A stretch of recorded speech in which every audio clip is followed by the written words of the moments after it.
Hello everyone, তোমরা সবাই কেমন আছো? আশা করি ভালো আছো। দেখতেই পাচ্ছ আজকে আরেকটি নতুন মাখা ভিডিও নিয়ে চলে আসলাম। দেখতেই পাচ্ছ এই যে শুকনো লঙ্কা, নুন, কাঁচা লঙ্কা, ধনে পাতা, চিনি দিয়ে সবটাকে ভালো করে মিক্সচার করে, দেখতে পাচ্ছ আমটিও ভালো করে মিক্সচার করে।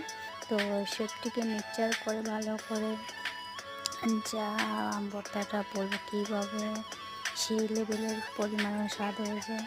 তো তোমরা এইভাবে খাও কিনা প্লিজ কমেন্টে বলো। আর দেখতে থাকো আমার ভিডিওটা।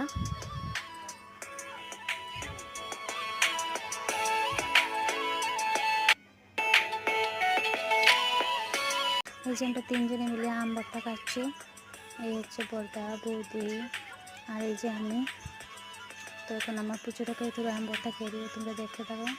তো আজকে ভিডিওটা এখানে শেষ করছি। যদি ভালো লাগে লাইক, কমেন্ট, শেয়ার, সাবস্ক্রাইব করে পাশে থাকবেন।